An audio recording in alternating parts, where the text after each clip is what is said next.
India से कोसों मील दूर जापान में एक प्रथा है जहाँ पर दूल्हा अपनी दुल्हन को महंगे सामान गिफ्ट करता है और इनके अंदर एक इनका पौराणिक बाजा काफी ज्यादा फेमस है जो कि बनता है लाल चंदन की लकड़ी से। मगर ये लकड़ी जापान में नहीं बल्कि चाइना से इंपोर्ट करके मंगाई जाती है। लेकिन इस लकड़ी को चाइना की बॉर्डर पर लाने के लिए इसे इंडिया के मद्रास से ट्रांसपोर्ट किया जाता है और मद्रास के सभी चेक पोस्ट से इन सभी लकड़ियों को निकालने का काम सिंडिकेट नामक एक टीम को दिया गया है जो कि शेषाचलम के जंगलों से इस लाल चंदन यानी कि महंगी लकड़ी को निकालकर जापान तक इंपोर्ट करवाते हैं। और इसी के साथ एंट्री होती है इस कहानी के लीड कैरेक्टर यानी कि पुष्पराज की, जो कि अपने ट्रक के अंदर लाल चंदन की लकड़ी को भरकर शेषाचलम के जंगलों से भाग रहा होता है। मगर उसके पीछे पुलिस पड़ी होती है। एक वक्त ऐसा आता है जब पुलिस उसका रास्ता रोक लेती है तो पुष्पा उन्हें कहता है कि 10,000 लो और पूरा गेम सुलटा दो। मगर वो लोग उसकी बात नहीं मानते और लड़ाई झगड़ा करना स्टार्ट कर देते हैं। तो वो कहता है 10 नहीं तो 20, 20 नहीं तो 30, 30 नहीं तो 40, अरे कम से कम 50 में तो मानो। मगर पुलिस वाले उसकी एक नहीं सुनते और उसे पीट पीट कर गाड़ी के अंदर डाल देते हैं। तो पुष्पा उन्हें कहता है कि 1 लाख कैसा रहेगा, तुम क्या सोच रहे हो, तुम्हारी पूरी मंडली को 1 लाख बोल रहा हूँ, हर एक जने को 1 लाख कह रहा हूँ। ये लाइन सुनते ही तो सारे पुलिस वाले अपनी गाड़ी रोक देते हैं और कहते हैं कि साहब आखिर आप हो कौन और वैसे यहाँ जंगलों में आना कैसे हुआ। तो वो कहता है पुष्पा नाम है मेरा, याद रखने की कोई जरूरत नहीं, बस अपने काम से काम रखो। जिसके बाद कहानी शिफ्ट होती है 1 साल पीछे, जहां पर हम देख पाते हैं कि पुष्पा नाम का एक आदमी एक मील में काम कर रहा होता है और अपने ब्रेक टाइम में चाय को पीने के लिए अपने टांग पे टांग रख के उसके साथ पाव खा रहा होता है। और तभी वहां पर मील का मालिक पहुंचता है। तो मैनेजर को वो कहता है कि आखिर ये बाहर कौन है जो कि पैर पे पैर डालकर बैठा है, इसे थोड़ी तमीज सिखाओ। तो मैनेजर उसे आकर कहता है कि भाई आखिर तो मालिक के सामने इस तरीके से कैसे बैठा है, काफी गुस्सा हो रहे हैं वो। तो पुष्पा उन्हें कहता है कि ओए ये दायां पैर अपना है और ये बायां पैर भी अपना है, तो तेरे मालिक की लुंगी में गाय को खुजली हो रही है। जो भी करता हूँ अपनी मेहनत की करता हूँ, अगर तुझे मेरा तरीका नहीं पसंद तो मुझे तेरी नौकरी नहीं पसंद, संभाल आज से तेरी नौकरी। वहीं दूर खड़ा केशव नाम का एक शख्स उसे देख रहा होता है और वो भी सोचता है कि मुझे भी अब अपने मालिक को बदल लेना चाहिए और तब से वो उसके साथ हो जाता है। गाँव में पुष्पा की माँ पर कर्ज काफी ज्यादा था, इसलिए हर वक्त मुनीम आकर उसकी माँ को धमकाता था कि आखिर मेरा पैसा कब देगी, इतने महीने हो गए अभी तक तूने मेरा पैसा चुकता नहीं किया। तो पुष्पा अपनी भैंस को 5,000 में बेचकर उस मुनीम को उसके पैसे चुकाता है और साथ ये भी कहता है कि जब तूने पैसे मांगे थे तो पूरे गांव के सामने जलील किया था, आज अगर तुझे पैसे मिल गए तो हर किसी के सामने जाकर तुझे बोलना पड़ेगा कि हाँ पुष्पा ने मेरे पैसे चुकता कर दिए। जाते वक्त वो मुनीम उसे कह के जाता है कि या तो तेरी अकड़ तुझे जमीन में मिला देगी या फिर इस दुनिया का राजा बना देगी। अगले दिन जब पुष्पा दिहाड़ी के लिए अपनी गाड़ी का वेट कर रहा होता है तो वहां पर 2 गाड़ियां आती है, एक 100 की एक 1000 की। तो पुष्पा केशव को पूछता है कि आखिर में डिफरेंस क्या है। तो केशव उसे बताता है कि 100 में रहोगे तो कायदे में रहोगे और अगर 1000 में रहोगे तो फायदे में रहोगे, लेकिन जान का जोखिम है। तो पुष्पा बिना कुछ सोचे समझे 1000 वाली गाड़ी में चढ़ जाता है, जहां पर वो गाड़ी उन्हें मद्रास के शेषाचलम जंगलों में लेकर जाती है। सबसे पहले तो वहां का पुजारी सभी दिहाड़ी मजदूरों की पूजा करवाता है और फिर नए काम की शुरुआत के लिए सारे दिहाड़ी मजदूर जंगल की लाल चंदन की लकड़ी को काटने लगते हैं। अब जहां पर अवैध काम होता है तो पुलिस तो वहां पर होनी थी, इसलिए वहां पर गोविंद नाम का पुलिस पहुंचकर सारे लीगल काम को रुकवाने की कोशिश करने वाला होता है। लेकिन पुष्पा कहता है कि हमने इतनी मेहनत करी और बिना अपना फायदा लिए नुकसान करके यहाँ से चले जाएं, ऐसा मैं होने नहीं दूंगा, अपन झुकेगा नहीं साला। गोविंद वहां पर आकर सबसे पूछता है कि आखिर तुमने माल कहां पर छुपाया। तो पुष्पा उसे कहता है कि भाई साहब आप माल लेने के लिए आए हो या जो मिला उसे बरामद करने के लिए आए हो, अगर अपनी जान बचाना चाहते हो तो चुपचाप यहाँ से चले जाओ, क्योंकि आपकी एक गोली चलेगी हमारे यहाँ पर 60 खुलाड़ियां चलेगी। डर के मारे गोविंद वहां से जाना ही सही समझता है, क्योंकि इस वक्त उसके पास में और कोई चारा भी नहीं था। और अब इस तरीके से धीरे धीरे पुष्पा उन सभी लोगों का लीडर बन चुका था। केशव भी अब उसकी बातों में आकर उसकी हाँ में हाँ मिलाता था। जब वो अपनी दिहाड़ी लेने के लिए पहुंचा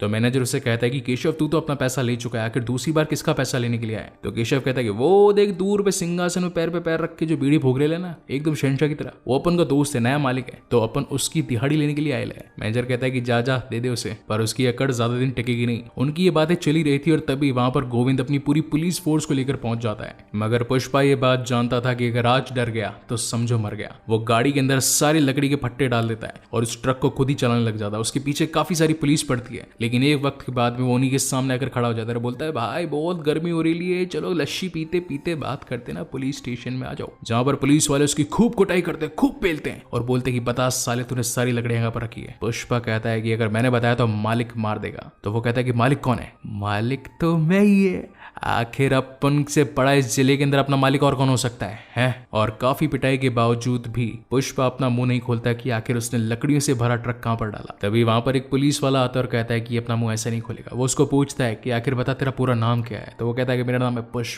पुष्पराज। तो पुलिस वाला कहता है तेरे बाप का नाम क्या है? अब यहाँ पर उसके पिता का नाम सुनकर उसे अपना एक फ्लैशबैक याद आता है, जहां पर वो देख पाता है कि जब अपनी माँ के साथ एक स्कूल के अंदर दाखिला लेने के लिए गया था तो उसके नाजायजपन की वजह से उसके दूसरे बड़े भाई आकर कह देते हैं कि तू तो एक नाजायज औलाद है। हमारे पिता तेरी माँ के घर पे 2-3 बार चाय पीने के आ गए, तूने तो हमारे खानदान का नाम मुलेठियों से जोड़ लिया। तेरा नाम सिर्फ पुष्पराज है, बोल तेरा क्या नाम है? तो वो बच्चा धीरे से बोलता है पुष्पा। जोर से बोल तेरा नाम क्या है? तो बोलता है पुष्पराज। और इतना बोलते के साथ ही उसका वो कंधा हमेशा के लिए ऊपर हो जाता है। And that is the reason पूरी मूवी के अंदर हमें पुष्पा का कंधा ऊपर दिखाया गया है। खूब सारी पिटाई धुलाई कुटाई के बावजूद भी पुष्पा उन्हें कुछ नहीं बताता और तभी ट्रक के मालिक उसे बचाने के लिए वहां पर पहुंच जाते हैं। ये थी रेड्डी गैंग, जो कि 3 भाइयों के थ्रू चलाई जा रही थी। सबसे छोटा था जॉली रेड्डी, जिसका काम था सिर्फ शबाब और शराब। उसे हर वक्त अपने बिस्तर पर एक लड़की चाहिए थी। उसके बाद में था उसका बड़ा भाई जक्का रेड्डी। धंधे में सबसे तेज और होशियार वही था, क्योंकि सारा काम वही देखता था। और तीसरे नंबर पर सबसे बड़ा भाई, जो कि सबसे खूंखार था, जिसका नाम था कोंडा रेड्डी। एक दिन दुश्मन से अपना बदला लेने के चक्कर में उन्होंने जिस जीप में बम डाला, उस जीप में उनका हाथ भी चला गया, मगर बदला तो वो लेकर रहे।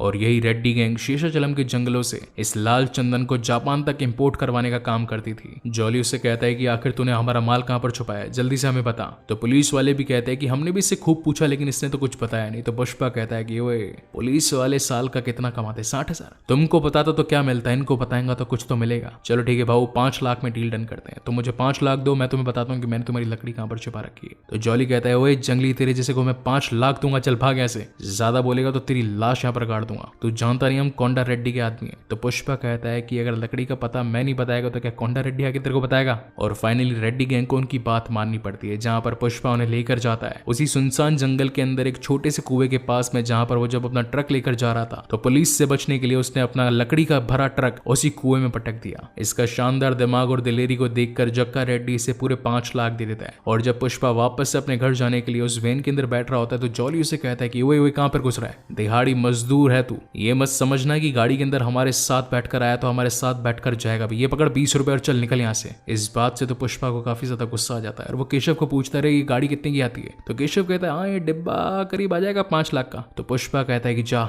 मेरे लिए भी एक लाल कलर की सी वैन लेके आ। तो केशव कहता है कि भाई अगर अपन ने ये सारे पैसे उसमें घुसा दिए तो अपन तो गरीब हो जाएंगे, अपन को फिर से दिहाड़ी करनी पड़ेगी। तो पुष्पा कहता है कि बात अब ईगो पे आ चुकी है, अपन आया भी उसी गाड़ी में था तो जाएगा भी उसी गाड़ी में, जा जाकर मेरे लिए गाड़ी लेके आ। और अब केशव वही एक लाल कलर की दिखने वाली वैन उसके लिए लेकर आता है, जहां पर वो उसकी माँ को भी अपनी गाड़ी दिखाता है और ये तीनों ही काफी खुश होते हैं। लाल चंदन की लकड़ी के भरे ट्रक को पुलिस से बचाने में पुष्पा ने जो दिलेरी दिखाई, इसलिए कोंडा रेड्डी उसे खुद अपने पास बुलाता है। यहाँ पर बेसिकली कोंडा रेड्डी की मीटिंग चल रही थी, जहां पर कुछ और दूसरे ट्रक चलाने वाले जो कि पुलिस की चेक पोस्ट पर आते अपना सारा माल यूं ही छोड़कर भाग गए थे और करीब 10 टन माल पुलिस ने यूं ही पकड़ लिया था। तो वो उन पर काफी ज्यादा गुस्सा हो रहा होता है। तभी वहां पर पुष्पा कहता है कि अगर नाचना ना आए तो गाने को बुरा नहीं कहते, सिर्फ एक अच्छी प्लानिंग ही तुम्हें जीत दिला सकती है। तो कोंडा कहता है कि अगर तेरे पास इतना दिमाग है तो आखिर बता आइडिया क्या है। तो पुष्पा कहता है कि मैं कोई अचार थोड़ी ना बांट रहा हूँ जो यहाँ पर सबके सामने बांट दूं, आइडिया है बॉस, अकेले में बताऊंगा। और वो आइडिया था दूध के टैंकर को आधा आधा करके उसके नीचे के पार्ट में चंदन वाली लकड़ी को डालकर ऊपर से दूध डालकर चेक पोस्ट से यूं ही निकाल देने का। और ऐसा करते करते काफी दिन बीत जाते हैं। ये लोग धीरे धीरे माला माल भी होते जाते हैं, लेकिन पुलिस के नाक के नीचे से सारा माल निकल रहा होता है और उन्हें इस बात की खबर तक नहीं चलती। वहीं पर पुष्पा की नजर दूध बेचने वाली एक लड़की जिसका नाम होता है श्रीवल्ली, उससे प्यार हो जाता है। और वो रोज केशव को बस यही पूछता रहता है कि क्या उसने मुड़ के मुझे देखा, क्या वो मेरी तरफ देख के हंसी, या क्या वो अभी मुझे देखकर निकली क्या। तो केशव झूठ बोल देता है कि नहीं भाई अभी तक तो देखा ही नहीं। तो वो कहता है कि दिल रखने के लिए तो कम से कम तो मुझे बोल ही सकता है कि हाँ वो मुझे देखती रहती है, क्योंकि पुष्पा तो मानो श्रीवल्ली के प्यार में एकदम लट्टू हो चुका था। एक दिन रोजी की तरह जब ये लोग चेक पोस्ट से निकल रहे होते हैं तभी वहां पर गोविंद उनकी ट्रक को रोक लेता है और कहता है कि ऊपर से तेरा ट्रंक खाली और नीचे से फटा ढोल, आखिर माजरा क्या है, डबल ढोल की कहां से लाया है। तो वो दोनों ट्रक ड्राइवर बता देते हैं कि हमें पुष्पा ने ऐसा करने के लिए कहा। तो गोविंद कहता है कि बात से तू उसके लिए काम नहीं बल्कि मेरे लिए काम करेगा। साउथ साइड में मूवीज का काफी ज्यादा चलन था और नागार्जुन तो मानो इनके लिए भगवान थे और उन्हीं की पिक्चर देखने के लिए श्रीवल्ली और उसकी कुछ साथियां पहुंचती है, मगर 15 रुपए का टिकट 100 रुपए का बिक रहा था और उनके पास इतने पैसे नहीं थे। तभी वहां पर केशव आता है और कहता है कि मैं तुझे 1000 रुपए दूंगा, लेकिन तुझे मेरा एक छोटा सा काम करना पड़ेगा। तो श्रीवल्ली कहती है क्या करना पड़ेगा? तो केशव कहता है कि तुझे मेरे दोस्त यानी कि पुष्पा को घूर के देखना पड़ेगा, और हाँ ज्यादा टाइम हंसते हुए भी जाइयो। तो पहले तो श्रीवल्ली मना कर देती है, लेकिन उसकी साथियां कहती है कि यार 1000 रुपए मिल रहे, कम से कम मूवी भी देखेंगे, पॉपकॉर्न खाएंगे, चाय शाय पियेंगे, हंस के देखना ही तो है, और क्या करना है। जिसके बाद तो नेक्स्ट डे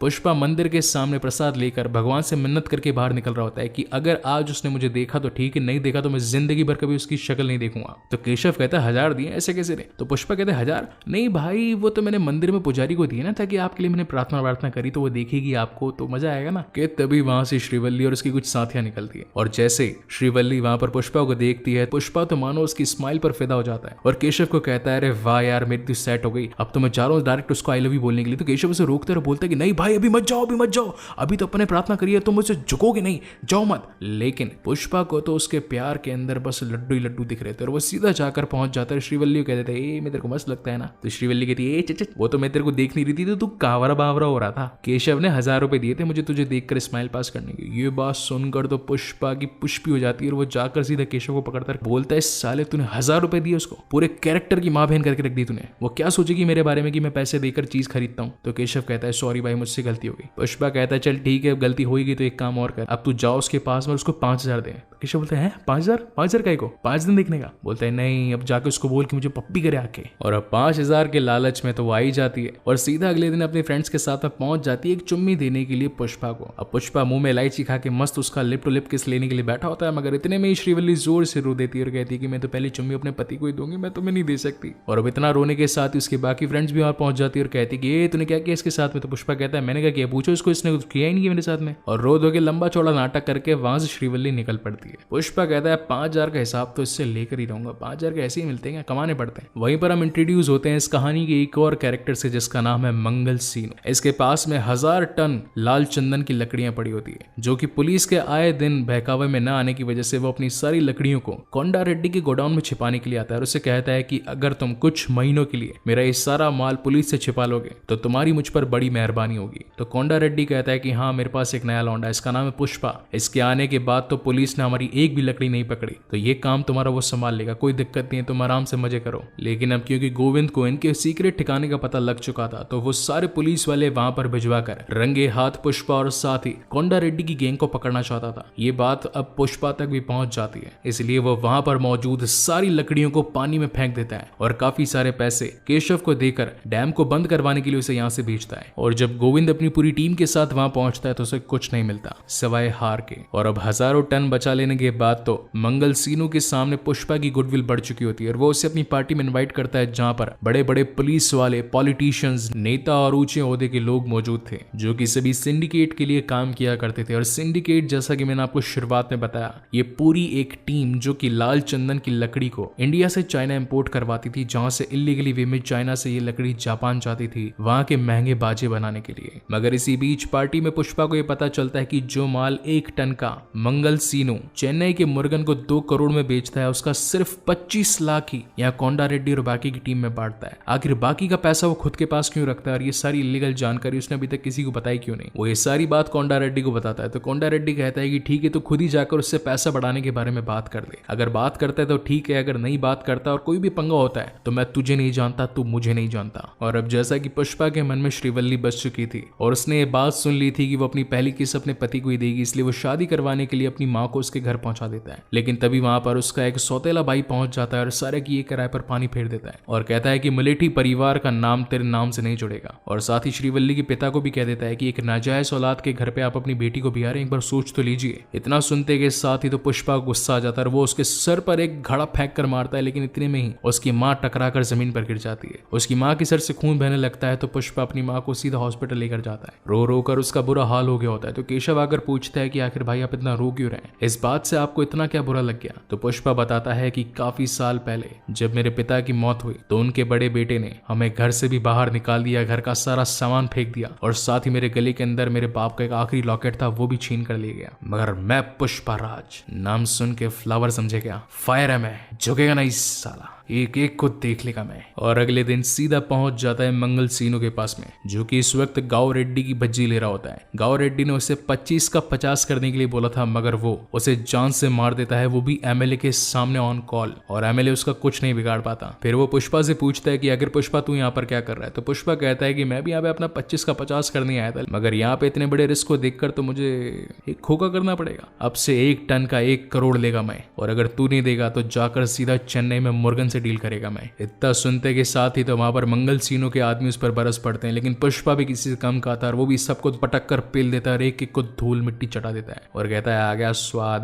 पुष्पा नाम सुन के फ्लावर समझे क्या, फायर है मैं, झुकेगा नहीं साला। और अब जब लंबी बसड़ हो ही चुकी थी तो सीधा पुष्पा अपना 10 टन माल लेकर पहुंच जाता है चेन्नई में मुर्गन के पास में, और उसको बोलता है कि ये मेरा सैंपल देखकर तुझे पता चल जाएगा कि आखिर किस टाइप का माल तेरे पास लेकर आया हूँ। ये सैंपल देखकर तो मुर्गन खुद उसके पास में नीचे आ जाता है और कहता है क्या माल लेके आया है भाई, ऐसा माल तो मैं जब धंधा शुरू किया मैं तब देखा। पुष्पा कहता है कि अगर तुझे ये माल चाहिए तो मुझसे डायरेक्ट डील कर, बीच में मंगल सीनो नहीं आएगा। साथ ही यहाँ जॉली रेड्डी को ये पता चल चुका होता है कि जिस शख्स ने पुलिस को हमारे पूरे ठिकाने और पूरी लकड़ियों के बारे में इन्फॉर्म किया वो और कोई नहीं बल्कि श्रीवल्ली का बाप ही था। इसलिए वो सबसे पहले श्रीवल्ली के पास पहुंचता है कि अगर तू अपने बाप को बचाना चाहती है तो ये ले पीली साड़ी और रात को इत्र लगाकर गजरा लगाकर मेरे पास आ जाना, और सुबह तेरे बाप को मुझसे ले जाना। अब श्रीवल्ली अपने बाप को बचाने के लिए करती भी तो क्या करती, और सीधा रेडी होकर पहुंच जाती है सबसे पहले तो पुष्पा के पास में, और इसे सारी बात क्लियर करती है कि जॉली रेड्डी ने मेरा फायदा उठाया, मेरे पिता को अपने घर पे कैद कर लिया और मुझे एक रात सोने के लिए बुला रहा है। अब श्रीवल्ली तो पुष्पा का पहला प्यार थी, इसलिए वो उसे मना कैसे कर सकता था। और इसी के साथ वो पहुंच जाता है सीधा जॉली रेड्डी के पास में, और सबसे पहले तो जॉली रेड्डी की लोली तोड़ देता है, उसे खूब मारता है, खूब पीटता है, उठा उठा के फेंक देता है। केशव कहता है कि रे भाई रुको रुको, हमने इसके बाप को छुड़वा लिया, अब चलो यहाँ से, इतना ज्यादा मारोगे तो मर जाएगा ये, और अगर ये बच गया इसने अपने भाई को बता दी तो इसके भाई तो आपकी हड्डी पसली तोड़ देंगे। तो जॉली कहता है सुन, ये लड़ाई तेरी और मेरे बीच में। तो पुष्पा कहता है ये करी ना तूने मर्दों वाली बात, अब जब तैयार हो जाए ना अपने बॉडी को सही कर लेना तो वापस आ जाना लड़ने के लिए, तेरे को बताता हूँ तूने किस पर हाथ रखा था।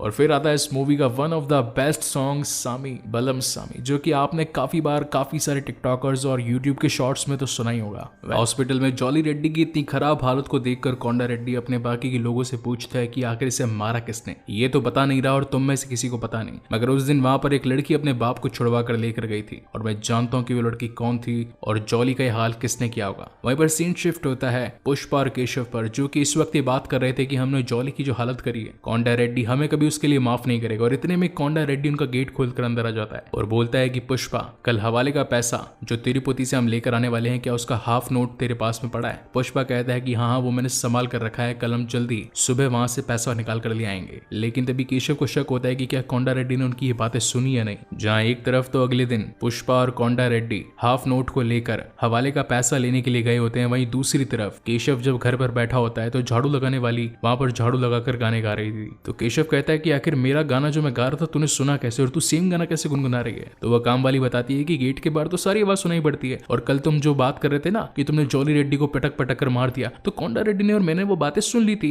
ये सुनकर तो केशव के पैरों तले जमीन खिसक जाती है। वो पुष्पा के पेजर पर डेंजर का एक मैसेज छोड़ देता है। हालांकि रास्ते में जाते वक्त पुष्पा उस डेंजर के मैसेज को रीड तो कर लेता है, लेकिन तभी कोंडा रेड्डी के लोग उसे पटक कर धोने लगते हैं। मगर उसी वक्त दूसरी ओर से मंगल सीनो के आदमी आकर कोंडा रेड्डी को पेल देते हैं। हालांकि वो यहाँ पर आए तो पुष्पा को जान से मारने थे, क्योंकि पुष्पा ने डायरेक्टली डीलिंग मुर्गन के साथ जो करी थी, मगर कोंडा रेड्डी बीच में यूं ही मारा जाता है। वेल यहाँ पर एक काफी अच्छा फाइट सीक्वेंस सीन हमें दिखाया जाता है, लेकिन उसको मैं ज्यादा एक्सप्लेन करूंगा नहीं क्योंकि ये वीडियो ऑलरेडी काफी बड़ी होने वाली है। एट द एंड कंक्लूजन में ये निकलता है कि मंगल सीनो के साले ने जो अटैक पुष्पा पर करा था, पुष्पा उन सभी अटैक से बचकर ऑन कॉल मंगल सीनो के सामने उसके साले को जान से मार देता है और कहता है कि मैंने तो सिर्फ 5 मिनट पहले उसे मारा, अगर तुमने 5 मिनट देरी नहीं करी होती तो मैं उसे छोड़ देता। वहीं पर अगले दिन पूरे गांव के अंदर शोक का माहौल था, क्योंकि कोंडा रेड्डी जो कि गांव का एक काफी नामी गिरामी आदमी था वो मर चुका था, और उसे श्रद्धांजलि देने के लिए वहां पर एमएलए, बड़े बड़े पॉलिटिशियंस और साथ ही मंगल सीनू भी आया था। मंगल सीनू यहाँ पर पुष्पा और कोंडा रेड्डी के भाई जक्का रेड्डी को कहता है कि तुमने मेरे भाई को जो जान से मारा, मुझे उसकी बॉडी चाहिए। और साथ ही इस पुष्पा ने सिंडिकेट के मेंबर्स के साथ में दगाबाजी करी है, ये काम हमारा था, सारा लकड़ी का माल पहुंचाना, मगर ये बीच में क्यों कूदा? तो पुष्पा कहता है कि मंगल सीनू भी कुछ कम नहीं, हमें 25 लाख देकर 1 टन माल 25 की जगह 2 करोड़ में बेचता है। क्या ये दगाबाजी नहीं है सिंडिकेट के साथ में?